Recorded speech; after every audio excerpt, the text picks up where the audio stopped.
लाल काळपट रंगछटाने झाकोळून गेलेल्या उदासवाण्या डोंगरदऱ्या आणि गूढ धूसर वृक्षराजींच्या सावल्यामधून तयार झालेल्या लांब रुंद अशा क्षितिज रेषेकडे हळूहळू सरकत जात असलेल्या सूर्याच्या प्रचंड केशरी वर्तुळाकडे विस्फारित डोळ्यांनी अनिमिष पाहात सरुकाकी पश्चिमेकडच्या खिडकीशी उभी होती.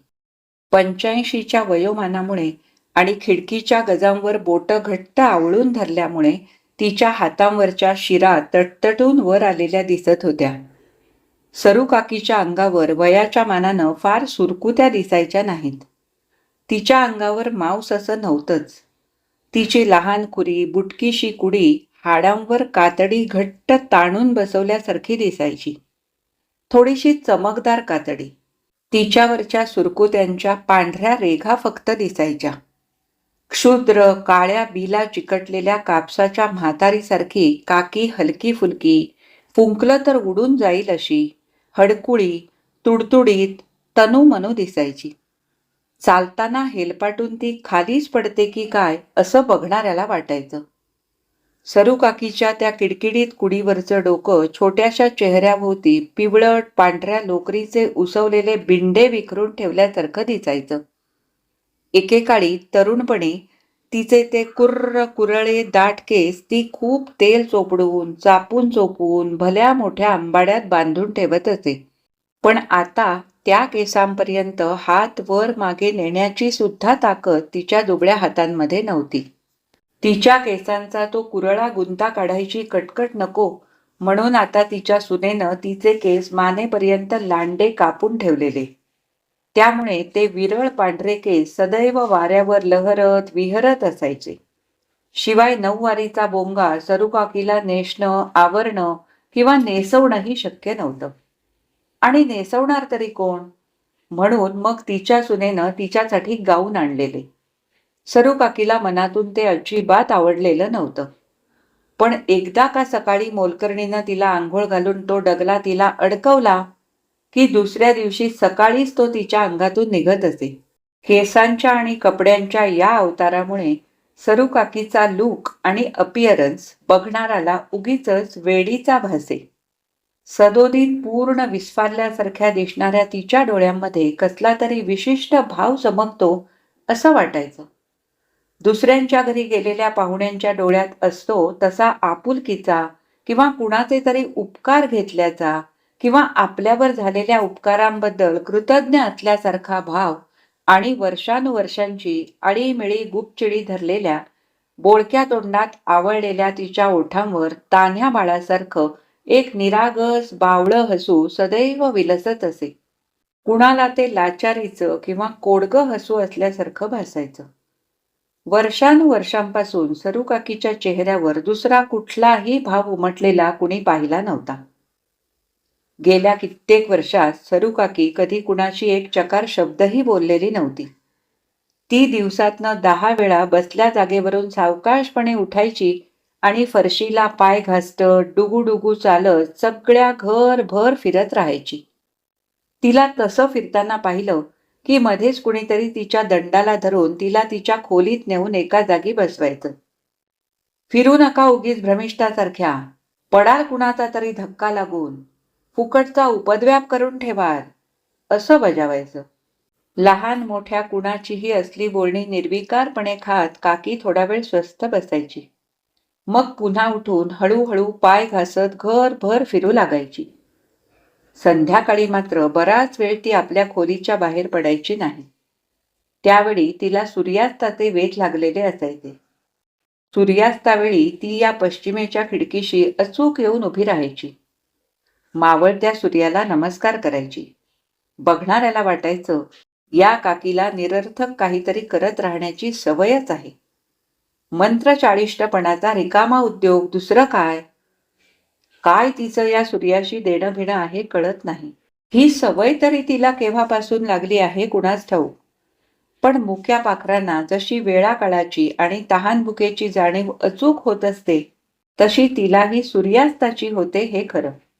आताही काकीच्या विस्फारलेल्या डोळ्यांमधल्या क्षीण बाहुल्या समोरच्या भव्य झाकोळाच्या उतरणीवरच्या भल्या मोठ्या केशरी वर्तुळावर खेळलेल्या होत्या.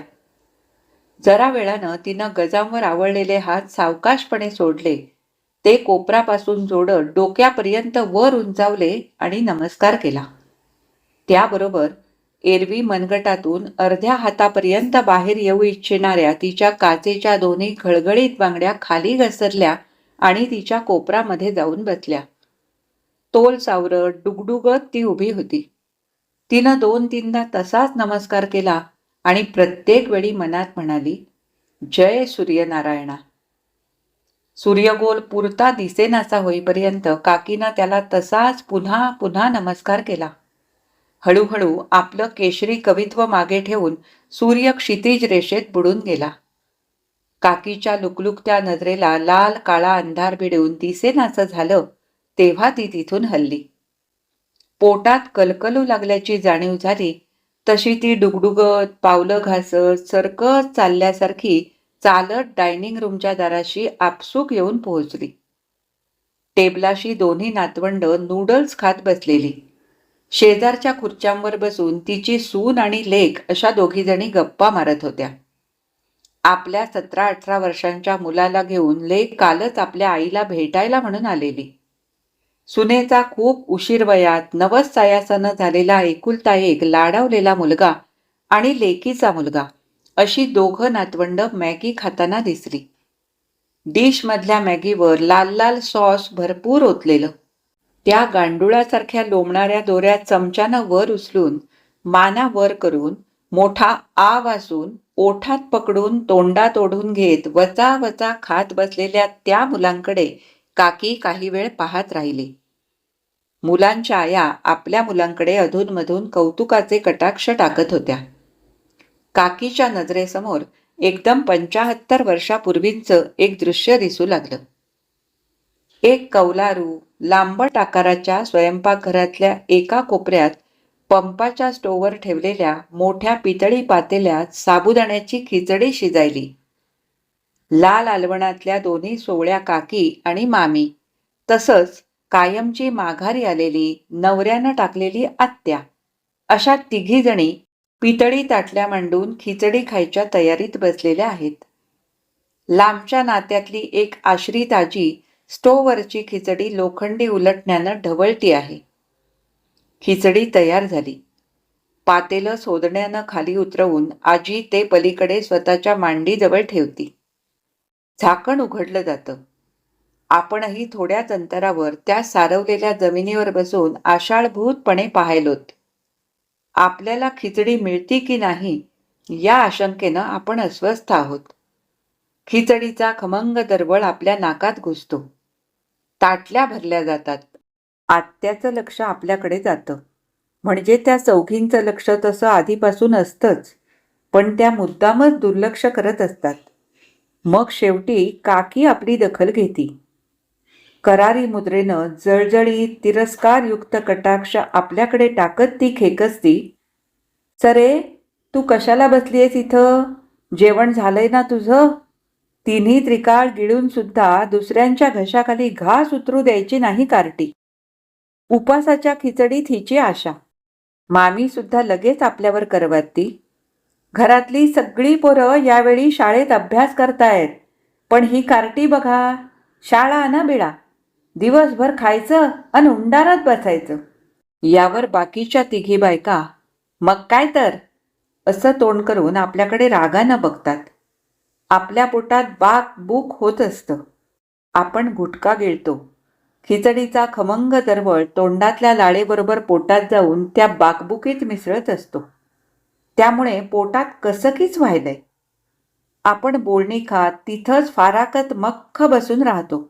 आपण उठतच नाही म्हटल्यावर शेवटी आत्यानं एका छोट्याशा वाटीत आपल्या ताटलीतली घासभर खिचडी घातली आणि वाटी आपल्यापुढे सरकवत म्हणाली, हां गिळ ही खिचडी आणि टळ इथून एकदाची. आपण ती चाटकी बाटकी खिचडी मिटक्या मारत लगेच खाऊन टाकतो. वाटीत बोटं फिरवून ते चाटत राहतो. तोंड चाळवल्यासारखं होऊन पोटात अजूनच कालवत असतं. पण अजून खिचडी मागायची हिंमत आपल्याला होत नाही. किती धाक होता माय आपल्याला मोठ्या माणसांचा. एवढं मोठं कुटुंब आपलेच वडील चालवत होते. त्यांच्या जीवावर घरात राहणाऱ्या या आश्रित बायकांचाही मोठाच धाक वाटायचा. घरातल्या मुलांनी तोंड वरती करून उलट उत्तर द्यायची बिशाद होती का? घरात सर्वांची मिळून 7-8 पोरटोरं आणि आपण एकटीच मुलगी होतो. पण हट्ट करायची सोय नव्हती. साबुदाण्याची खिचडी फक्त मोठ्या बायकांनाच का म्हणून? लहान मुलांना का नाही? असे प्रश्न मनात उभे राहिले तरी ते बोलून दाखवायची हिंमत होती का आपली? अन समोरची ही आपली शेफारलेली नीलाद्री नातवंड बघा, कशी वचा खायलीत फराकत. खाण्याला काय रीत नाही, भात नाही.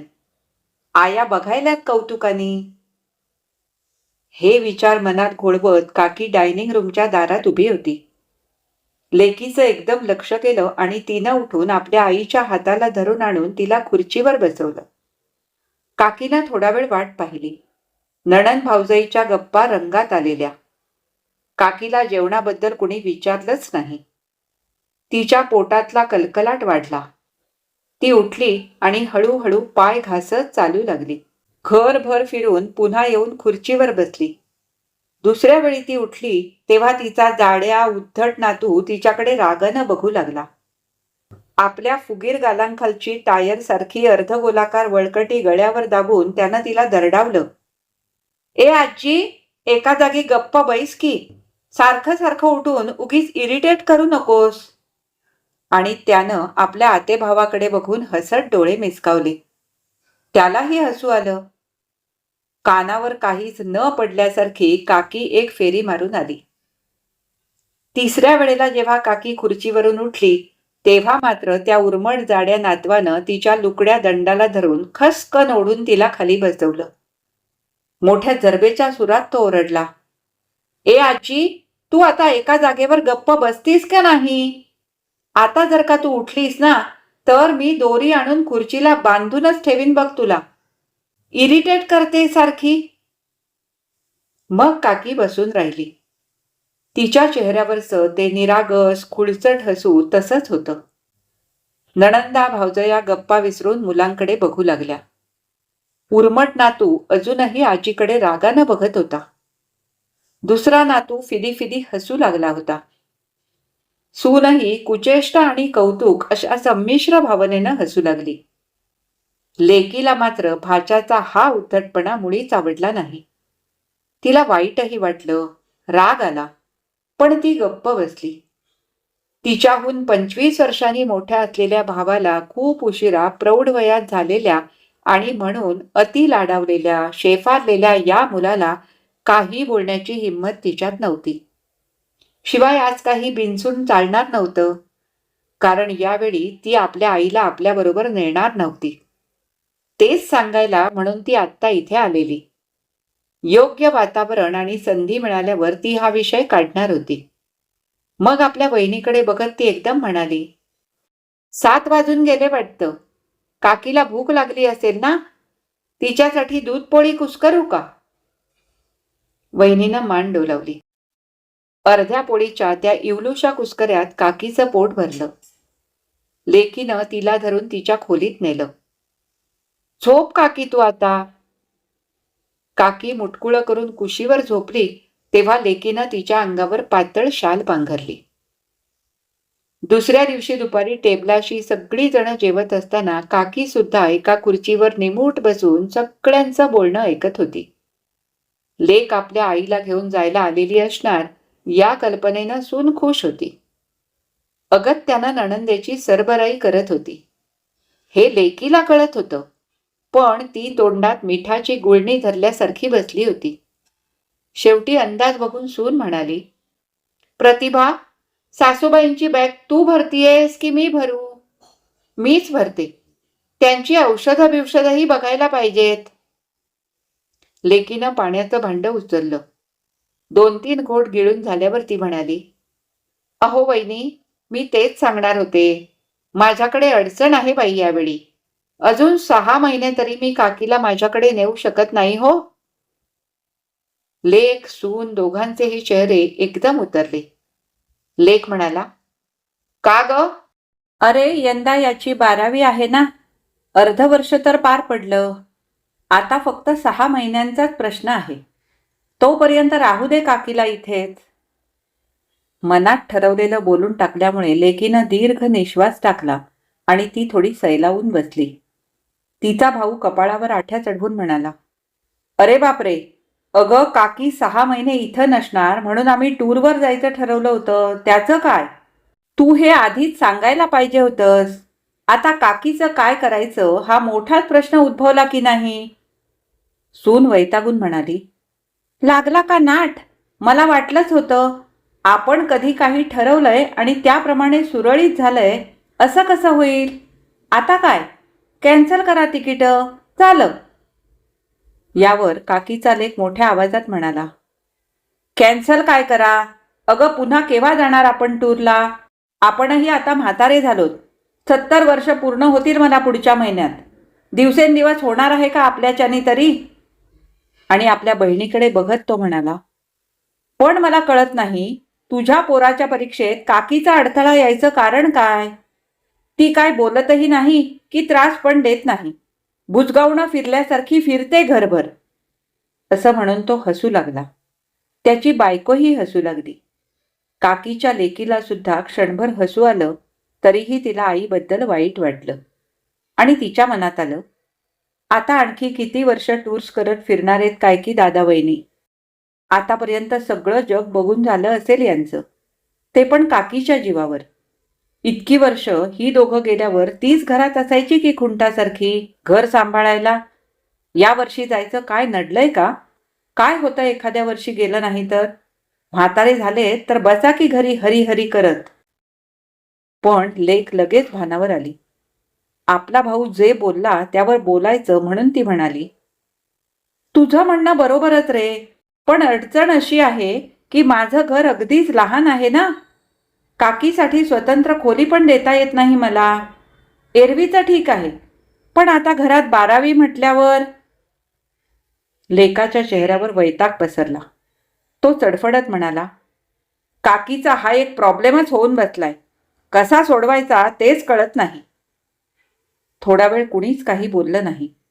खूप विचार करून लेक म्हणाला, नागपूरला मामांकडे पाठवूयात का तिला काही दिवसांसाठी? लेकीला आश्चर्य वाटलं. ती म्हणाली, बाळू मामांकडे? त्यांचं आपलं येणं जाणं कुठं राहिलंय हल्ली? त्यांच्याकडचा फोन नंबर तरी तोच आहे की बदललाय काय माहीत. मामा तर अंथरुणावरच आहेत किती वर्ष. त्यांच्या घरात सगळा मुला नातवंडांचा कारभार असणार. 6 महिने काकीला कोण कसं ठेवून घेईल?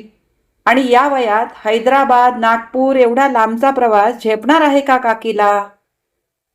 मग सगळीजण मुकाट्यानं समोरच्या ताटातलं अन्न चिवडू लागली. बोललेलं काही काकीला समजत नाही असं गृहीत धरून तिच्या समोरच सर्वांचं हे बोलणं झालेलं होतं. काकीच्या चेहऱ्यावरच्या भावात कोणताही फरक पडला नाही, पण तिची दृष्टी आपल्या लेकावर खिळली. स्वतःच्या वयाच्या 15व्या वर्षातलं एक दृश्य तिच्या नजरेसमोर तरळलं. 14वं सरून 15वं लागतानाच जन्मलेला हा आपला लेक. 7-8 महिन्यांचं लेकरू. त्याच्या वडिलांसारखंच गोरपान रूपवान गुटगुटीत. आपल्या हातात ते शोभत नाही. कुणाच्या तरी लग्नाच्या मांडवात याला मांडीवर घेऊन आपण सतरंजीवर बसलो आहोत. नवरा नवरीचा लाजाहोमाचा विधी चालू आहे. सगळ्या माणसांचं लक्ष तिकडं आहे. आपणही याला मांडीवर घेऊन तेच बघायलोत. जरा वेळाने लेकरू उठतं. त्याला पाजून आपण त्याची ढेकर काढण्यासाठी त्याला उभं धरतो. त्याला दोन्ही हातांनी वर उचलून त्याचा झेलगोंडा करतो. लेकरू हसतं. आपल्याला त्याची मोह माया येते. आपण त्याला छातीशी धरतो. त्याचे मटामटा पापे घेतो. एकदा या गालाचा, एकदा त्या गालाचा. लेकरू सुद्धा आपल्या डोक्याला डोकं लावतं आणि आपल्या गालावर मऊ मऊ ओठ दाबून फुर्र करतं. आपला गाल लाळेनं भिजतो. तो न पुसता आपण पुन्हा पुन्हा लेकराचे पापे घेत राहतो. लेकरू सुद्धा चेव येऊन आपल्या पाप्या घेतं. कितीतरी वेळ आपण दोघं या खेळात तल्लीन होऊन बेभान होऊन हरवून गेलो आहोत. आपण हसायलोत आणि लेकरू पण खदाखदा हसायलंय. गमतीनं आनंदानं. माय लेकरांची माया उतू चालली. अवतीभवतीचं जग संपूर्णपणे विसरूनच गेलोय आपण. पुरे पुरे की आता, किती चाललंय मघा धरणं गाय वासराचं लळीत. लेकराची दृष्ट काढ माय घरला गेल्यावर. शेजारी बसलेल्या काकी कौतुकानं म्हणाल्या तेव्हा आपण भानावर आलो. काकी बघत होत्या वाटतं इतका वेळ. आपण ओशाळतो. लेकराला मांडीवर बसून आपण समोर चाललेला कार्यक्रम बघत राहतो. पण आपलं त्यात लक्ष लागत नाही. हे लेकरू आपलं जीव की प्राण आहे माय. हा आपल्या वडिलांसारखा गोरा गोमटा सुंदरच जन्मू दे म्हणून किती नवस केलेत आपण. आजीनं सांगितलं म्हणून रविवारचे उपास धरले होते. ते फळाला आले माय. तसाच जन्मला तेजपुंज सूर्यनारायणासारखा, वडिलांसारखा रूपवान. याला जन्माला घालून धन्य झालो माय आपण. आपलंच लेकरू आहे फक्त, आपल्याशिवाय कुणाजवळ राहत नाही असा विचार करत आपण पुन्हा याला छातीशी आवळतो. दुधानं पदर भिजतोय. सासूबाई उठा आता, चला खोलीत जाऊन पडा जा थोडं. सुनेच्या मोठ्या आवाजानं काकींची तंद्री भंगली. आपल्या नवऱ्याकडे काकींना एकटक बघताना पाहून सुनेला विचित्रच वाटलं होतं. ती आतून थोडी धास्तावली होती. काकी सावकाश उठली. जमिनीला पावलं घासटत निमूट चालू लागली. पलंगावर एका कुशीवर पडून डोळे सताड उघडे ठेवून आणि गालाखाली हात घेऊन आडव्या झालेल्या काकीच्या नजरेसमोरच्या दृश्यावर अजूनही पडदा पडलेला नव्हता. या लेकाच्या वेळी गरोदरपण कसं आलं तेच तिला आठवत होतं. पहिल्यांदा न्हाण आल्यानंतर आपल्याला सासरी धाडलं. त्या दिवशी गर्भाधान विधी झालता. घरातल्या बायकांनी रात्री हसत चेष्टा करत आपल्याला माडीवरच्या खोलीत धाडलं. आपल्याला कशाचा काहीच अंदाज नव्हता. आपल्याला पण सगळी गंमतच वाटली होती. पण दिवसभराच्या दगदगीनं दमून आपण पलंगावर पडल्याबरोबर गाढ झोपून गेलतो. मध्यरात्री केव्हा तरी ह्यांनी आले वाटतं खोलीमध्ये. एकदम काहीतरी विचित्र झटापट केली माय आपल्या अंगाशी. आपण किती घाबरलो. अंग दुखायलं, कळा यायल्या, पण ओरडायची भीती वाटली. अंगाला जखमा झाल्या, रक्त आलतं. हे सकाळी उठल्यावर उजेडात दिसलं. त्या रात्रीनंतर झोपच लागली नव्हती. यांनी फक्त झोपले होते घोरत आणि आपण घायाळ हरणीसारखं तळमळत पडलो होतो बिछाण्यावर. नंतर रात्र झाली की पोटात गोळा उठायचा. त्यावेळी शरीर संबंध, मान अपमान असलं कुठं कळत होतं आपल्याला. पण न्हाण आल्याचा पश्चाताप वाटायला होता. लग्न म्हणजे असं असतं का? कशाला लग्न झालं आपलं? आता जन्मभर असंच होणार का? या भीतीनं आपण रात्रभर रडत होतो. न्हाण आल्यावर एकदा बाहेरच्या झालो, त्यानंतर पुन्हा झालोच नाहीत माय आपण. घरात सगळ्या बायकांचं लक्ष होतं आपल्यावर. त्या कुजबुजायल्या, हिला दिवस गेलेत म्हणून. आपण जास्त घाबरलो माय हे ऐकून. लग्नाच्या वेळी सगळे म्हणत होते, सरी असली काळी बेंद्री कुरू, पण तिला नवरा बरीक कसा देखणा राजबिंडा मिळाला. हिची लेकरं वडिलासारखी झाली तर बरं, नाहीतर व्हायची उंदरासारखी काळी विद्री. आपण आजीला सांगितलं. आजी म्हणाली, हात तिच्या भले, भ्यायला काय झालं यात? अगं आपलं लेकरू ते आपलं लेकरू असतं. कसंही झालं तरी त्यात कमीपणा कसला? अगं लोक उगी चेष्टा करतात. तू घाबरू नकोस.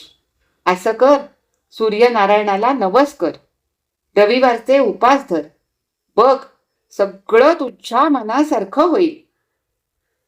आजीचं ऐकून आपण सूर्यनारायणाची पूजा घातली, कडक उपास केले आणि खरंच माय, वडिलाचा तोंडोळा रंगरूप घेऊन लेकरू जन्मलं. नंतर अजून 8 लेकरं जन्माला घातली माय आपण. सगळी वडिलासारखी होती, भावलीसारखी, गोरी गोरी सुंदर. पण त्यातली 2च जगली माय. 7 लेकरं देवाघरी गेली. त्या गेलेल्या 7 मुलांच्या आठवणीनं काकी आतून सैरभैर झाली. तिनं कूस बदलली. लेकीनं येऊन तिला हलवलं नसतं तर काकी अशीच अजूनही मनातल्या मनात स्वतःशी बोलत राहिली असती. डोळे सताड उघडे ठेवून झोपलेल्या आईला बघून लेक थोडीशी घाबरली होती. ती म्हणाली, काय ग काकी, झोपली नव्हतीस का? आणि उत्तराची अपेक्षा न करता आपल्या आईवरच्या अंगावरचं पांघरूण नीट करून ती बाहेर आली. गेल्या कित्येक वर्षात काकी कुणाशी एक शब्दही बोललेली नव्हती. अचानक वाचा हरवल्यासारखी ती मूक झालेली होती. कधी, का, केव्हापासून हे कुणालाच आठवत नव्हतं आणि कुणी फारसा विचारही केलेला नसे त्याबद्दल. काकी म्हणजे सर्वांना एक जिवंत पुतळाच वाटे. तिच्या आयुष्याच्या भूतकालाचा एक महाकाय खंड हिमनगासारखा वर्षानुवर्ष गोठून राहिलेला होता. त्याखाली कसलं तरी पाणी झुळझुळत असेल, त्यालाही खळखळाट असेल. कोणती जीवसृष्टी तिथे तग धरून असेल, कोणत्या उलथापालथी तिथे होत असतील. काकीच्या प्रत्येक कृतीमागे काही विशिष्ट संदर्भ असतील का? तिची म्हणून एखादी बरी वाईट कहाणी असू शकेल का? अजूनही तिच्या मनावर भावभावनांचे तरंग उठत असतील का? तिचा आतल्या आत स्वतःशीच काही संवाद घडत असेल का? असे प्रश्न सहसा कुणाला पडत नसत. तिच्याबद्दल खोलात शिरून विचार करायला कुणाला सवडही नव्हती आणि तितकं महत्वही कोणाच्या लेखी तिला नव्हतं. मुळात काकीच्या आयुष्याला ओळखणारी फार कमी माणसं आता जिवंत होती. जी होती तीही पैलतीराकडे डोळे लावून बसलेली. त्यांचाही संपर्क वर्षानुवर्षांपासून तुटलेला. मुलाबाळांबरोबर त्यांचंही गाव कधीच सुटलेलं होतं. जुन्या वाड्यातल्या बिऱ्हाडातून मात्र जिव्हाळ्याची अशी काही मोजकी चुलत चुलत नाती तगून होती. पण आता लेकालेकीशी जोडलेल्या लग्नबंधनातून निर्माण झालेली नवी नाती, जुन्या वाड्यावरचीही अशीच विस्तारित नाती, नवीन माणसं काकीच्या वर्तमान काळात संपर्कात असत. काकीच्या विस्फारलेल्या डोळ्यातले भाव कुणाला खुळे बावळे, तर कुणाला ते सतत कुणाच्या तरी उपकाराखाली दबल्यासारखे किंवा लाचारीचे वाटायचे. म्हणजे कुणालाही थँक्यू म्हणताना एखाद्याचे व्हावे तसे, किंवा कुणाला तिचे डोळे सदैव कुठल्या तरी तंद्रीत असल्यासारखे दिसायचे. काकीच्या चेहऱ्यावरचं ते विशिष्ट चिरंतन हसू सर्वांना मोनालिसाच्या चेहऱ्यावरच्या हास्या इतकंच गूढ वाटे. कधी कुणाकडे चुकून काकीचा विषय निघालाच तर नाना तर्कवितर्क लढवले जात. तिच्या बाह्य आकृतीकडे आणि वागण्याकडे बघून प्रत्येक जण मनातल्या मनात तिच्या कपाळावर वेगवेगळ्या समजुतींच्या पट्ट्या चिकटवत असे. वेडीखुळी, स्मृतिभ्रष्ट, मतिभ्रष्ट यापैकी काहीही. पूर्वी तरुण वयात काकी तशी अंगानं बऱ्यापैकी भरलेली होती. काळ्या सावळ्या, बुटक्याशा, घोळ काष्ट्याचं लुगडं नेसलेल्या काकीच्या चेहऱ्यावर तारुण्यसुलभ तेज असायचं, ते होतंही एकेकाळी. पण मुळात रूपानं म्हणाल तर बालपणात किंवा तरुणपणात ती चटकन नजरेत भरावी, कुणालाही आवडावी अशी गोंडस, आकर्षक कधीच नव्हती. तिचं शिक्षणही किती इयत्ता झालेलं होतं की नव्हतं हे तिलाही आठवत नसे. पूर्वी कधीतरी दुपारच्या वेळी देवघरात बसून अरुंद लांड्या नाकावरचा डोकांपर्यंत घसरणारा चष्मा वरचेवर सावरत र ट फ असं अक्षराला अक्षर लावून पोथी पुराण वाचायचा प्रयत्न करताना ती दिसत असे. रोज दुपारनंतर वाड्यातल्या मधल्या चौकात उतरणाऱ्या पायऱ्यांवर बसून बायकांच्या गुजगोष्टी चालत. काकी सुद्धा त्यांच्यात बसलेली असे. त्यावेळी तिनं हातात काहीतरी विणकाम, भरतकाम करायला घेतलेलं असे आणि बोलायला तिच्या ओठांवर स्वतःच्या मुलांच्या कौतुकाचाच विषय असे. तब्बल 9 मुलं जन्माला घालून त्यातली जगली वाचलेली 2च मुलं म्हणजे तिच्या आयुष्याचं एकमेव निधान होतं. काकी तशी वाड्यातल्या प्रत्येकाच्याच अडीअडचणीला धावून जायची. गोतावळ्यातल्या लेकी सुनांची बाळणपणं, कुणाच्या मुलालेकरांची आजारपणं तिनं वेळोवेळी निस्तरली.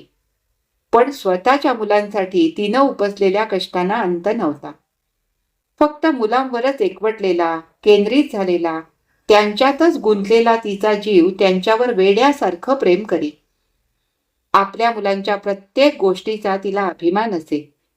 तिचं एकत्र कुटुंबातही सजग राहून प्रसंग येताच आपल्या मुलांचीच नेहमी कड घेणं, त्यांना पाठीशी घालणं, त्यांच्यासाठी जीव पाखडणं, त्यांना फुलासारखं जपणं, त्यांच्यावर कधीही न रागवणं, हे इतरांसाठी कधी कधी अन्यायाचं ठरे. पण तिच्या मुलांचा प्रश्न येत असे तेव्हा ती कधीही माघार घेत नसे. कधी कुठल्या निमित्तानं कुणाच्या मुलांचं कौतुक होत असेल तर ती गप्प बसायची नाही. ती लगेच आपली दोन्ही मुलं, त्यांची हुशारी, त्यांची शिक्षणं, त्यांचं रंगरूप, त्यांचे गुण यावर भरभरून बोलू लागायची. आपल्या मुलांचे दोष कुणी काढलेले तिला चालत नसत. काकी आपल्या मुलांचं करत असलेलं अवास्तव अतिरेकी कौतुक कधी हास्यास्पद ठरायचं तर कुणाला तिचा रागही येत असे.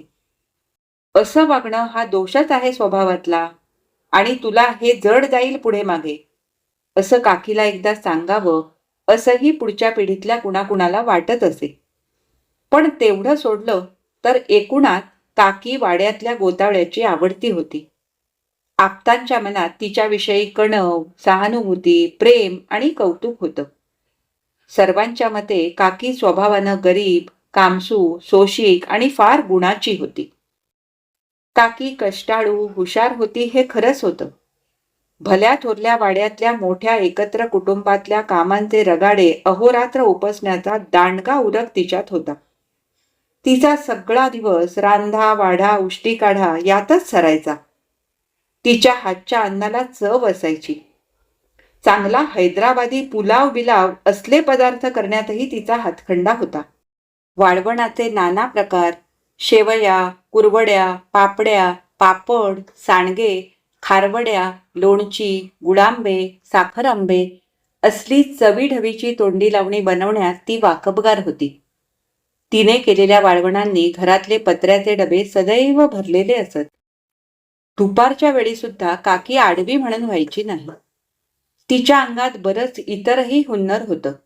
रांगोळ्या काढणं, रुखवताच्या वस्तू तयार करणं, मण्यांचे गंजिफाचे पट विणून वाड्यातल्या गोतावळ्यातल्या मुलांना खेळायला देणं, लोकरीचे कपडे विणणं, त्यातून उरलेल्या लोकरीच्या तुकड्यातून बोटा एवढ्या छोट्या छोट्या सुंदर बाहुल्या बनवणं, झबली, टोपडी, दुपटी शिवून बाळंत विडे तयार करणं, त्यातल्या उरलेल्या कापडाच्या चिंध्या भरून कापडी बाहुल्या तयार करणं आणि त्या वाड्यातल्या लेकीबाळींना खेळायला देणं.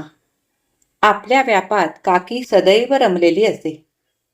काकीच्या अंगी कल्पकता आणि कलात्मक दृष्टी होती. दिवाळीच्या आणि उन्हाळ्याच्या सुट्ट्यांमध्ये घरातल्या पोरीबाळींचा भातुकलीचा खेळ रंगत असे. दरवेळी त्यांना नवीन नवीन बाहुला बाहुली तयार करून देणं, त्यांच्या चेहऱ्यावर लाल गंधानं नाकडोळे कोरणं, जरीचे काठ लावून त्यांच्यासाठी सुंदर पोशाख बनवणं, मण्या मोत्यांचे दागिने करून त्यांना साज चढवणं, अशा गोष्टी काकी खूप हौसेनं करायची. विशेष म्हणजे बाहुलीच्या लग्नासाठी काकी खरोखरचेच फराळाचे पदार्थ आणि पक्वान्न बनवत असे. खऱ्या खोट्या कुठल्याही भातुकलीत मनापासून उत्कटतेनं खरेपणानं सामील होण्याची, निभावण्याची तिची वृत्ती असे. वाड्यातल्या लेकीबाळींना भातुकलीसाठी प्रत्येक वेळी नवीन बाहुली शिवून हवी असे, कारण आधीची बाहुली जुनी झालेली असायची. तिच्याशी खेळून खेळून जुनी झालेली, मळकी सळकी 17 ठिकाणी डागाळलेली, अंगात भरलेल्या चिंध्या वर खाली सरकून कणा मोडलेली, विळविळीत पिळपिळीत झालेली बाहुली पोरींना नकोशी वाटे. त्या आता निरुपयोगी कळा खाऊ वाटणाऱ्या बाहुलीनं 2 महिने आपल्याला रिझवलेलं आहे, आनंद दिलेला आहे हे विसरून तिची उपेक्षा व्हायची. तिच्या आईनं तिचं पेकाट धरून तिला दूर अडगळीच्या खोलीत भिरकावलेलं असायचं. पण स्वतः निर्माण केलेल्या त्या बाहुल्यांमध्ये काकीचा जीव मात्र अडकलेला असायचा. मग ती त्या उपेक्षित बाहुल्या उचलून गाठोड्यात बांधून ठेवत असे. कधीतरी एखाद्या रडणाऱ्या पोरीची समजूत काढण्यासाठी काकी ते गाठोडं सोडून त्यातली बाहुली तिच्या हातात देई, तेव्हा ती सुद्धा ही नको म्हणून त्या बाहुलीचं पेकाट धरून तिला फेकून देई, तेव्हा काकीला वाईट वाटे. कालांतरानं अडगळीत पडलेल्या त्या बाहुल्यांसारखीच काकीची स्वतःची अवस्था झालेली. मध्यंतरीच्या काळात कौटुंबिक पातळीवर खूप घडामोडी झाल्या होत्या. बदल होत गेले होते. काकींचा नवरा जाऊनही काही वर्ष लोटलेली. त्यानंतर वाड्यातल्या सख्या चुलत भावांमध्ये वाटण्या होऊन प्रत्येकाची स्वतंत्र बिऱ्हाडं थाटली गेलेली होती. काकीच्या वाट्याला अचानकच ही साग्रसंगीत स्वतंत्र भातुकली आली होती. नवऱ्यानं कमवलेलं सोनं नाणं, ऐशारामाच्या वस्तू, वडिलोपार्जित हिश्श्यातलं जुनं छोटंसंच पण समृद्ध घर, शेतीवाडी, हे सगळं तिचं एकटीचं झालं होतं. मुलं योग्य मार्गावर चालत राहून आईच्या कष्टांचं चीज करू लागली होती. माय लेकरांमधला पूर्वीचा तो अनन्य भाव अजूनही तसाच उत्कट ताजा असल्याचा प्रत्यय काकी घेत होती. तिच्या आयुष्यातला तो काळ सर्वात सुखाचा म्हणावा असा होता. मुलांची लग्न झाली, नवीन नातेसंबंध जोडले गेले, काळानुसार घरातलं राहणीमान बदललं. पण काकीची तक्रार नसे. तिचा कशालाही विरोध नसायचा. सामोरे आलेल्या परिस्थितीशी पडेल वृत्तीनं जुळवून घेणं हा तिच्या रक्ताचाच गुण होता. या सगळ्या काळात काकीला आपल्या घराच्या उंबरठ्याबाहेरच्या विश्वात कोणत्या घडामोडी घडत आहेत, देशावर इंग्रजांचं राज्य कधी आलं होतं, कधी गेलं, जगात महायुद्ध घडली, कुठे विनाश झाला, ती राहत होती त्या संस्थानी मुलखात मोगलाई होती, रझाकाराचा जमाना होता, त्यासाठी मुक्तीसंग्राम झाला, पुढे तेही स्वातंत्र्य मिळालं, हे सर्व माहीत होतं. वाड्यात अवतीभोवती त्याबद्दल चर्चा चालत, आसपासच्या कुणी व्यक्ती त्यात सहभागीही असत, त्या गोष्टी कानावर येत. तरी काकी या सर्व घडामोडी खोलात जाऊन समजून घेण्याबद्दल फारशी उत्सुक नसे. तो आपला प्रांत नाही अशी तिची धारणा असे. जगातली लाखो माणसं आपल्या वाट्याला आलेलं सुखदुःख प्राक्तन समजून विना तक्रार भोगत किडामुंगीसारखी जगत असतात. त्यातलीच एक काकी होती. काकीच्या घरात सून आली. तिच्या बऱ्या वाईट वागण्यानं ती आल्यामुळे झालेल्या बदलानेही काकीच्या आयुष्यात फरक पडलेला नव्हता. मुळातच एकत्र कुटुंबातल्या वेगवेगळ्या स्वभावांची जुळवून घेण्याची आणि बदलांना सामोरं जाण्याची तिला सवय होती. त्यामुळेच लेकाच्या लग्नानंतर तिच्या आयुष्यात झालेल्या एका फार मोठ्या स्थित्यंतरालाही ती सहजपणे सामोरे गेली होती. लग्नानंतर काही वर्षांनी तिच्या लेकानं नव्या आधुनिक वसाहतीत टुमदार बंगला बांधला. त्यावेळी त्याला पैसे हवे होते म्हणून त्यानं काकीजवळ वाड्यातलं घर विकायचा प्रस्ताव मांडला. लेकीलाही घर विकून येणाऱ्या पैशात वाटणी हवीच होती. तिलाही संसारात काही अडचणी होत्या. आपल्या मुलांवर जीव पाखडणाऱ्या काकीनं विना तक्रार निशंक मनानं संमती दिली. वाड्यात 18-20 बिऱ्हाडं होती. त्यातलीही काही घरं आधीच विकलीही गेलेली. त्या आप्तांच्या गाठीला दुःखद अनुभव होते. त्यांनी काकीला सावध करण्याचा प्रयत्न केला. काकी, मुलं मोप रगड पैसा मिळवतात, बांधतील की घरं आपापली. तुमच्या लेकीचं सासर तरी काय कमी श्रीमंत आहे का? अहो, आपलं हक्काचं घर आपण मरेपर्यंत असू द्यावं. आपल्या माघारी काही का करेनात? आपल्या पुढचं ताट द्यावं पण पाड देऊ नये म्हणतात. काकीला मात्र तसं वाटत नव्हतं. तिचा आपल्या मुलांवर स्वतःपेक्षा जास्त भरवसा होता. स्वतःची मांडलेली भातुकली तिनं मुलांसाठी मोडली. घर संसार, सोनं नाणं, चांदीचे जिन्नस, शेतीवाडी या सगळ्याची वाटावाटी चट्टामट्टा करून टाकून आपला खेळ तिनं सहजपणानं संपवला. तिच्याजवळ आता तिची अशी एकही वस्तू राहिली नाही. त्यानंतर वर्षभरात उभ्या राहिलेल्या छोट्याशा बंगल्यात काकी लेका सुनेबरोबर आनंदात राहू लागलेली. या गोष्टीलाही काही वर्ष उलटून गेली होती. घरं लांब लांब झाली होती तरी जुने नातेसंबंध राखून असलेली जोडलेली माणसं एकमेकांकडे येत जात. त्या काळात खास वेळ काढून केवळ भेटण्यासाठी म्हणून एकमेकांकडे जाण्याची पद्धत असे. अशा भेटींच्या वेळी आपल्या लेक जावयाची आणि सुना नातवंडांची सतत वाढवून चढवून कौतुक सांगण्याची काकीची सवय अजूनही सुटलेली नव्हती. त्यावरून माघारी काकीची चेष्टा सुद्धा होई. मात्र इतरांच्याही गुणांची यशाची दखल घेण्याची तिची सवयही सुटलेली नव्हती हे खरं. काकी आता थकली होती. तिच्यानं श्रमाची कामं होईनाशी झालेली. तरीही ती आल्या गेल्यांची उठबस, खाणीपिणी, आदरातिथ्य आस्थेनं सोसानं करत राहायची. नात्यातला कुणी मुलगा परीक्षेत पास झाला म्हणून, कुणाला नोकरी लागली म्हणून, कुणाचं लग्न ठरलं म्हणून किंवा कुणा लेकीला डोहाळे जेवण म्हणून काहीतरी निमित्तानं जेवणाचे घाट घालण्याची तिला हौस होती. पण हळूहळू परिस्थिती बदलली. लेकासुनेची नवी भातुकली, नवा खेळ. त्यांच्या नव्या नवलाईच्या खेळात काकीला स्थानच उरलेलं नव्हतं. त्या जुन्या म्हाताऱ्या निरुपयोगी बाहुलीचा त्यांना कंटाळा येऊ लागलेला. मग कधी लेकांना तिला इथं नको म्हणून उचलून लेकीकडे पाठवायचं आणि लेक कंटाळली की तिनं पुन्हा आपल्या आईला तिच्या लेकाच्या गळ्यात अडकवायचं. असा खेळ सुरू झाला. इतकी वर्ष ज्या कुणाच्या घरात अडचणीच्या काळात काकीची गरज असे त्यावेळी तिला हक्कानं नेलं जाईल. त्यांची मुलं, त्यांचं घर सांभाळण्याची जबाबदारी काकी अर्थातच आनंदानं घेई. पण आता काकीच्या हातून काहीही होत नव्हतं. वरचेवर एकटीनं प्रवासही तिला झेपेनासा झाला होता. तरीही जुन्या नातेसंबंधांची असोशी तिनं जपलेली होती. स्वतःच्या हातून जमलं नाही तरी ती हे संबंध आपल्या मुलांना जपायला लावत असे. काकीचा हा अट्टाहास तिच्या मुलांना आवडत नसे. तरी तिची लेक एक वेळ आईसाठी म्हणून आणि तिला स्वतःलाही आवड होती म्हणून जुने नातेसंबंध बऱ्यापैकी राखून असे. पण लेकाला मात्र हे मान्य नव्हतं. यापुढे आम्ही फक्त आमचे नवे नातेसंबंध जपणार.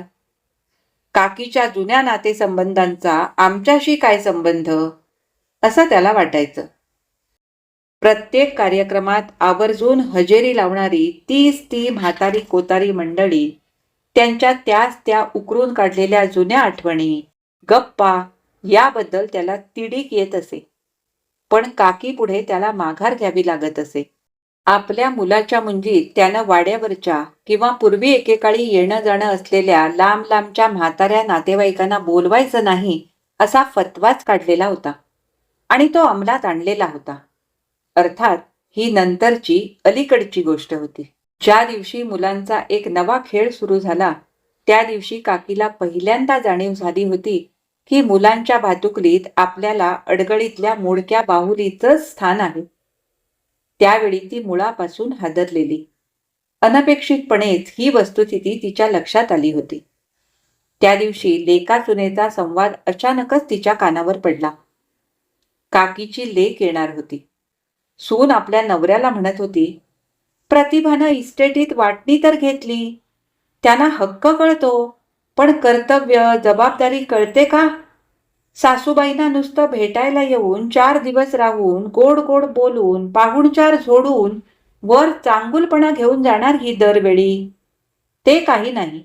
यावेळी ठणकावून स्पष्ट सांगा तिला, यापुढे तिने पण आईला सांभाळायची जबाबदारी घ्यायलाच पाहिजे म्हणावं. 6 महिने त्यांनी घेऊन जावं, 6 महिने त्या इथे राहतील. लेकाच्याही मनात गेल्या काही वर्षांपासून हा विषय घोळत होता. थोडा विचार करून तो म्हणाला, बरोबर आहे तुझं म्हणणं. यावेळी पाठवून देऊयात काकीला प्रतिभाकडं. आपल्यालाही बरं. आणि काकी इथे असली की ती प्रत्येक गोष्टीत नाक खुपसते. प्रॅक्टिकल विचार करत नाही कधी. फालतू लोकांवर अनावश्यक खर्च करायला लावते. या महागाईच्या दिवसात परवडत नाहीत असले खर्च. आधीच तिच्या औषधांचाही खर्च किती वाढलाय. सून म्हणाली, नाहीतर काय, आज बोलाच तुम्ही प्रतिभाशी. भीड भिकेची बहीण नको. लेका सुनेचा हा संवाद ऐकला आणि काकीला आपल्या हातापायातली ताकदच गेल्यासारखं झालं. तिच्या छातीत धडधडू लागलं. तिच्या मनाला जबरदस्त ठेच लागली. ती हळूहळू चालत आपल्या खोलीत गेली आणि दिवसभर सुन्नपणे बसून राहिली. माय वारली होती. लेकरांचे वडील गेले होते. तेव्हाही नव्हतं इतकं दुःख तिच्या उरात आत्ता दाटून आलं होतं. त्यावेळी मोठ्यानं रडून आकांत तरी करता आला होता. पण या दुःखासाठी बोलणार तरी काय आणि रडणार तरी कसं? त्याच दिवशी दुपारी जुन्या वाड्यातल्या चुलत जाऊबाई काकीला भेटायला आलेल्या. काकीची प्रवासाची तयारी चाललेली बघून त्या म्हणाल्या, कुठं गावाला चाललीस का काय ग सरस्वती? यावर काकी एकदम सावध झाली. ती उत्साह दाखवत म्हणाली, हो माय, लेक न्यायला आली ना मला. दरवेळी ती मला म्हणती, काकी तू चल माझ्या घरी, चल माझ्या घरी म्हणून. लेकाचं वैभव बघतीसच की नेहमी, कधीतरी माझंही वैभव बघायला ये की म्हणती. पण मी जात नव्हते माय. म्हटलं, जावयाच्या घरी कशाला जावं माय सारखं सारखं. आता आमचे जावई खूप चांगले स्वभावाने बरं का. तेच मागं लागले होते म्हणे, तुझ्या आईला आपल्याकडे घेऊन ये म्हणून. लेक जावयाचा आग्रह तरी कसा मोडायचा, म्हणून जाणार आहे माय. जाऊबाई हसून म्हणाल्या, बरं झालं की ग माय, तुला तेवढाच हवा बदल होईल. लेकीकडे जाऊन चांगला आराम करून ये. परत कधी येणार. काकी गडबडली, पण सावरून म्हणाली, येईन की 5-6 महिन्यांनी. जाऊबाई चटकन म्हणाल्या, म्हणजे काय ग, 6 महिने तिकडं न 6 महिने इकडं, अशी वाटणी झाली की काय तुझी. जाऊबाईने अचूक ओळखलेलं बघून काकीच्या पोटात खड्डा पडला. तरी ती नेटानं म्हणाली, नाही हो माय, 6-6 महिने नेहमीच कशाला राहीन लेकीकडं. मला करमायचं नाही तिकडं. आता सुद्धा बघा जाऊबाई, माझ्या लेकाचा जीव गमायचा नाही माझ्या वाचून. 6 महिने कशाला, 10 दिवसांनीच मला न्यायला येईल तो. नेहमीप्रमाणे बढाया मारतानाही आज काकीच्या आवाजातलं कारुण्य लपत नव्हतं. तिच्या शब्दात जीव नव्हता. जाऊबाई समजल्या. काकीसाठी त्यांच्या पोटात तुटलं. त्यांना वाटलं, लहान लेकरं उत्साहाच्या भरात खेळताना पडतात, त्यावेळी त्यांचे गुडघे खरचटतात. त्यांना दुःख झालेलं असतं, भोकाड पसरून रडायचं असतं. पण ती आधी इकडं तिकडं बघतात. कुणी तिराईताना आपल्याला पडताना बघितलं आहे असं दिसलं तर पटकन उठून कपडे झटकत केविलवाणं हसत म्हणतात, पल्लो नाही काही, उली मारली. आपली फजिती लपवायची त्या लेकराची धडपड बघून पाहणाऱ्याला हसू येतं. त्या लेकरांसारखंच करायली माई सरस्वती. झाली हिची फरफट सुरू. हिचं नशीबच फुटकं माय. त्यानंतर काकीची दर 6 महिन्यांनी उचलबांगडी इकडून तिकडं अशी होऊ लागलेली. लेकाच्या आणि लेकीच्या दोन्ही घरातल्या भातुकलीमध्ये काकी परकी, उपरी, अनाहूत झाली. ती पाहुणी म्हणून तिला कुणी काहीच काम करू देत नसे. काकीला बसून राहण्याची सवय नव्हती, पण ती काहीही करू लागली की ते काम तिच्या हातातून तत्परतेनं काढून घेतलं जाई. घरातल्यांना ते आपापल्या पद्धतीनुसार करून घ्यायचं असे. मात्र काकी बसल्या बसल्या वाळवणांचे पदार्थ तयार करणं, वाती वळून तुपात भिजवून ठेवणं, देवांसाठी फुलांचे हार ओवणं, असली वेळखाऊ कामं करावीत अशी अपेक्षा असे. सोयीनुसार तिची रवानगी एकमेकांकडे करण्यात येई. तिकडे गेल्यावर तिनं काय करायचं, कसं वागायचं, जगायचं कसं, हे घरातली माणसंच ठरवू लागली. ती सूत्र हलवतील तसं काकीनं राहावं असंच सर्वांना वाटे. या काळात वेळोवेळी काकीचा मनोभंग होई. अपेक्षाभंगाचं दुःख तिच्या वाट्याला येई. पण काकी अजूनही हार मानायला तयार नसे. पडले नाही काही, मीच उडी मारली, हा तिचा केविलवाणा आविर्भाव कायम असे. अशावेळी तिच्या सुहृदांना वाईट वाटत असे. वयोमानानुसार काकी भातुकलीच्या खेळातून पूर्णपणे निवृत्तच झालेली. कुडीत प्राण आहे तोवर जगणं एवढंच तिच्या हातात राहिलं होतं. काकी तरुणपणे गंजीफाचे, रंगीत मण्यांचे पट विणायची. आता जणू ती त्या पटावरची सोंगटीच बनून राहिलेली. कोणी इकडून तिकडे सरकवेल, बसवेल, उभं करेल तसं राहणं तिच्या वाट्याला आलं होतं. ती हळूहळू मिटत गेली. तिचं बोलणंही एकदम खीळ घातल्यासारखं बंद झालं होतं. ती ज्या घरात असेल त्या घरातल्यांना वाटायचं की काकीनं बाहुलीसारखं एका जागी 24 तास बसून राहावं. उठून घरभर फिरून कडमडू पडू धडपडू नये. हॉलमध्ये लोकांसमोर येऊन आपघालवूपणा करू नये.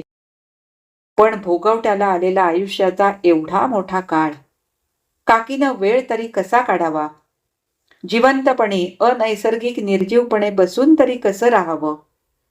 पण ती काहीतरी निरर्थक वाटणाऱ्या हालचाली करी. सतत काही ना काही कृती, एकच गोष्ट पुन्हा पुन्हा करत राही. आजूबाजूच्या कुठल्याही घटनेची प्रतिक्रिया तिच्या मुद्रेवर उमटेनाशी झाली. मध्येच ती डोळे विस्पारून स्थिर नजरेनं तासनतास कुठंतरी एकटक बघत न हलता उभी राहिली. काकीला आता काहीच कळेनासं झालं आहे. ती भ्रमिष्टपणा, वेड आणि स्मृतिभ्रंश अशा विकारांच्या सीमारेषेवर उभी आहे, असाच निष्कर्ष सगळ्यांनी काढला होता. पण काकी आतल्या आत फक्त स्वतःशी संवाद करत असायची. तिला सगळं समजत उमजत असायचं. एकदा नात्यातलं एक लग्न होतं. काकीला सुद्धा लग्नाला नेलेलं. लग्नाच्या दिवशी रात्री आलेल्या आहेराच्या वस्तू उघडून बघण्याचा कार्यक्रम झाला. खोलीत मधोमध वधूला आलेल्या आहेराचा पसारा घेऊन एक एक खोकं उघडलं जात होतं. काकी सुद्धा मागच्या बाजूला उभे राहून डोळे विस्फारून बघत होती. दोघा तिघांनी मिळून एक भलं मोठं खोकं पुढ्यात घेतलं. त्याला भडक रंगाच्या चमचमत्या कागदाचं वेष्टन होतं. ते काढल्यावर आत तशाच वेष्टनाचं दुसरं खोकं होतं. अशी खोक्यामागून खोकी निघू लागली. सगळ्यांची उत्सुकता ताणत चालली होती. शेवटी त्यात एका छोट्याशा डबीत ठेवलेला चिमुकला पाळणा आणि बोटभर आकाराची कचकड्याची बाहुली निघाली. सर्वजण हसू लागले. नवरा नवरीची चेष्टा करू लागले. हसता हसता कुणाचं तरी लक्ष काकीकडे गेलं. ते म्हणाले, काकी काय बघताय? आता या सुंदर बाहुलीला हिरवी साडी नेसवा, नवीन दागिने बनवा हिच्यासाठी. नवरी बनेल ही बाहुली तेव्हा तिला लागेल बघा. त्यावर एकजण हळूच म्हणाले, आता पोरी कुठं खेळतात बाहुलीचं लग्न भातुकली. आणि काकी काय बनवणार कपडे दागिने? त्यांचं त्यांनाच काही सुधरत नाही. भ्रमिष्ठ माणसाची अशी चेष्टा करू नये. मग सगळे गप्प झाले. काकी काहीच न ऐकल्यासारखी निश्चल उभी होती. पण ती पाळण्यात ठेवलेली बाहुली दिसल्यावर काकी मनात म्हणाली होती, हत्तीच्या भले एवढा डोंगर पोखरून उंदीरच निघाला का? आणि काकीला मनात वाटू लागलं होतं की हे लोक आज मारे कौतुक करायलेत या बाहुलीचं. पण ही तर नियतीच्या हातातल्या अदृश्य दोरांना बांधलेली निर्जीव कळसूत्री बाहुली आहे, हे कुठं कुणाला कळायलंय? नवऱ्या मुलीला हा आहेर देणाऱ्या चेष्टेखोर पोरीवांना कल्पना पण नसेल माय की तिचं पाळण्याला जखडलेलं विधिलिखितच आपण तिच्या हातात द्यायलोत. आणि नंतर काकीला आपण भोगलेले दुःखाभोग आठवत राहिले होते. अशाच परिस्थितीत काकीच्या आयुष्याच्या कालगणनेतून एक एक वर्ष वजा होत राहिलेलं. सुखदुःखाच्या जाणीवांच्या पलीकडची, स्थितप्रज्ञ, उठ म्हटलं की उठणारी, बस म्हटलं की बसणारी यांत्रिक बाहुली असंच काकीचं दर्शनी रूप उरलेलं होतं. किती काळापासून ती अशीच जिवंत आहे हेही कुणाच्या आठवणीत नव्हतं. आज दुपारी घरातली मंडळी चहासाठी स्वयंपाकघरात जमली त्यावेळी काकीला कोण सांभाळणार यावरून चर्चा आणि वाद सुरू होता. पेच सुटत नव्हता. सून उतावळी झालेली. तिनं तोडगा काढला. ती म्हणाली, असं करायचं का? जुन्या वाड्यातल्या काकी आजींच्या घरी पाठवूयात का सासूबाईंना? चुलत चुलत नातं असलं तरी सासूबाईंचा त्यांच्याशी सख्यांसारखा घरोबा होता म्हणे की. दोघींचं खूप गुळपीट होतं असं ऐकलं होतं बाई मी पूर्वी. लेक म्हणाला, ते ठीक आहे, पण ती काकी म्हातारी, काय सांभाळणार काकीला? त्यांच्या सुना सुद्धा म्हाताऱ्या झाल्यात आता. कोण घेणार काकीची जबाबदारी? व्हायला नको त्यांच्याच्यानी? पण काकीच्या सुनेनं पक्का विचार केला होता. ती म्हणाली, का? मागच्या वर्षी काकी आजींच्या घरात नाचून आलेली आहे हे विसरलात का? नातू नाचून आहेत, अजून 2 नातवंड आहेत, शिवाय तिथंच शेजारी तुमचे दुसरे दोघं काकाही आहेत. काढतील की आपली अडचण सगळे मिळून. लेकीला वाटलं, हे लोक काय करतील हे वहिनी कसं ठरवू लागली. लेक म्हणाली, वहिनी तरी पण एवढे 6 महिने कसं कोण ठेवून घेतील हो काकीला? 1-2 दिवसांचा प्रश्न असता तर गोष्ट वेगळी होती. असं म्हटल्यावर सुनेचं बोलणंच खुंटलं. पण लेकानं विचार करून याही अडचणीवर उपाय शोधला. तो म्हणाला, असं करू, आपण जाऊन येईपर्यंत 8-15 दिवसांपुरतं ठेवू काकीला त्याच काकी आजींकडे. नंतर हिच्या लेकाची एक्झाम झाल्यावर पाठवून देऊ हिच्याकडे. सुनेला हा उपाय मान्य झाला. आईला नेण्याचं 6 महिन्यांनी पुढे ढकललं गेल्यानं लेकीलाही हायसं झालं. लेक संध्याकाळी गावातल्या जुन्या वाड्यावर जाऊन आला. काकी आजींच्या हातात काही नव्हतं, पण त्यांच्या सुनेनं पूर्वीचे ऋणानुबंध लक्षात घेऊन संमती दिली. दुसऱ्या दिवशी सकाळी सरू काकीला काकी आजींच्या बिऱ्हाडी नेऊन पोहोचती करण्याचं ठरलं होतं. सरू काकींची व्यवस्था काकी आजींच्या खोलीत व्हायची होती. त्या रात्री काकी आजींची नाचसून त्यांच्या खोलीत आली. तिनं बाजूच्या पलंगावर काकींसाठी अंथरूण तयार केलं. ती म्हणाली, आजी झालं ना, अजून काय काय ठेवू इथं? मग बोलता बोलता आपसुकच सरू काकीचा विषय निघाला. काकी आजी पडल्या पडल्या थरथरत्या आवाजात म्हणाल्या, पाप बिचारीच्या नशिबाचे भोग अजून पण संपले नाहीत माय. तिच्या लेकरांना ओझं व्हायलंय तिचं. आधीच आयुष्यात काय काय भोगलंय पाप बिचारीनी. सरू काकींच्या पूर्वायुष्याबद्दल नाचसुनेच्या कानावर काही सांगोवांगीच्या गोष्टी आलेल्या होत्या, पण नक्की असं तिला माहीत नव्हतं. कुणाला विचारणार तरी कसं? पण आता आजीनीच विषय काढला म्हणून ती धाडसानं म्हणाली, काय झालं होतं त्या काकींच्या आयुष्यात? काकी आजी उसाचे टाकत सांगू लागल्या, काय विचारू नकोस माय पाप बिचारीच्या आयुष्याचे धिंदवडे. अगं, आमच्या यंकटरावाला म्हणजे तुझ्या चुलत सासऱ्याला ही सरस्वती पसंत नव्हती. ही काळी बुटकी, दिसायला बेतासबाज 4 चौघींसारखी होती. आणि आमचा यंकोबा उंचापुरा गोरापान देखणा होता माय. त्यानं हिच्या आत्ते बहिणीला कुठंतरी बघितलं होतं. तीच मुलगी पसंत होती म्हणे त्याला. पण सरस्वती आमच्या भाऊजींच्या मित्राची मुलगी, ओळखीतली भावकीतलीच म्हण की. पण खरं सांगायचं तर दाबून हुंडा आणि सोनं नाणं दागदागिने मिळाले त्यांच्याकडून म्हणून हिला सून करून घेतली भाऊजीने. मनाविरुद्ध झालं म्हणून रुसून बसला होता लग्नात. मग मग काय, गर्भाधानाच्या रात्रीनंतर काही दिवस गेला होता खोलीत झोपायला, पण सुख म्हणून दिलं नाही माय त्यानं बायकोला. तिचा अपमान करायचा, छळायचाच तिला. पाप बिचारी सांगायची माय. अशातनं पण तिला दिवस गेले. नंतर ती बाळणपणाला माहेरी गेली, लेकराला घेऊन परत आली. त्याला वर्ष उलटलं तरी ह्याच्या खोलीत जायचा पत्त्याच नाही. कुणी विचारलं तर मला ती आवडत नाही म्हणायचा. नंतर कुठून की कळलं बाहेर अंगवस्त्र होतं म्हणे त्याचं. असल्या गोष्टी काय लपून राहतात का? बभरा झालाच की माय. तिच्या माहेरी सुद्धा कळलं. नाचून म्हणाली, अंगवस्त्र म्हणजे? हात तुझी एवढं माहीत नाही का? अगं म्हणजे ठेवलेली बाई. काकी आजी बोलली. ई असलं होतं का? नाचून शहारत बोलली. तर काय ग? तिचे आई वडील विचारू लागले. या गोष्टींवरून वादावादी व्हायली दोन्ही घरातल्या पुरुषांच्यात. शेवटी एकदा दोन्हीकडच्या माणसांची बैठक भरली. विचार विनिमय झाला.